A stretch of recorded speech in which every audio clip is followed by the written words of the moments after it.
खिलौनों की कहानी। एक शांत गांव में हरी भरी पहाड़ियों और लहलहाते खेतों के बीच छोटे छोटे खिलौने रहते थे। ये खिलौने विशेष थे क्योंकि जब कोई नहीं देख रहा था तो वे जीवंत हो उठे और साथ में अच्छा समय बिताया।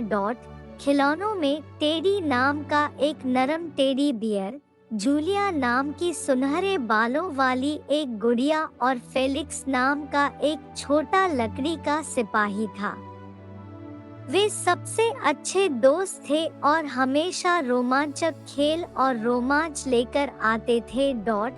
एक रात जब तारे आकाश में चमक रहे थे, खिलौने इकट्ठे हुए और एक रोमांचक यात्रा पर निकलने का फैसला किया। उन्हें यह देखने के लिए कि उनके कमरे के बाहर की दुनिया कैसी दिखती है, बड़े घर को पार करके बगीचे तक पहुंचने की जरूरत थी। टेडी ने स्वेच्छा से इस अभियान का नेता बनना चाहा, क्योंकि वह उनमें से सबसे अनुभवी और बहादुर था। जूलिया इस विचार से रोमांचित हुई और फेलिक्स उनका अनुसरण करने के लिए सहमत हो गया। मुसीबत में पड़ने से बचने के लिए बिल्ली और कुत्ते से बचते हुए खिलौने घर में सावधानी से घूमते रहे। आखिरकार वे बगीचे में पहुंचे और प्रकृति की सुंदरता को देखकर उनकी आंखें चकित रह गई।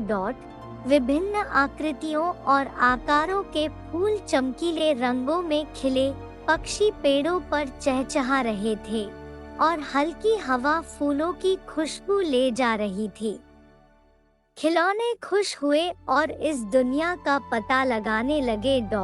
वे खिले हुए खेतों से गुजरे, एक छोटी सी धारा में छोटे पत्थरों पर छलांग लगाई और यहाँ तक कि स्पाइक नाम के एक हाथी से भी मिले, जिसने उन्हें पिकनिक के लिए सबसे अच्छे स्थान दिखाए।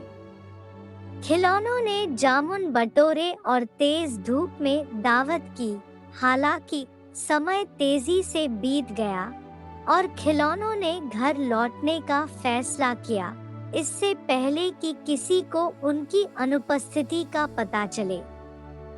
उन्होंने स्पाइक के लिए कुछ जामुन छोड़े और उसके आतिथ्य के लिए उसे धन्यवाद दिया। वापस उनके कमरे में खिलौने इस अविश्वसनीय साहसिक कार्य की यादों से भरे हुए थे। उन्हें एहसास हुआ कि उनके कमरे के बाहर की दुनिया भी उतनी ही खूबसूरत और आश्चर्यों से भरी थी। वे हर रात एक दूसरे के साथ अपनी कहानियां और सपने साझा करते थे और दोस्त के रूप में और भी करीब आ जाते थे। खिलौनों ने सीखा कि जीवन एक साहसिक कार्य है जिसे अपनाने लायक है और वे इसके लिए तैयार थे।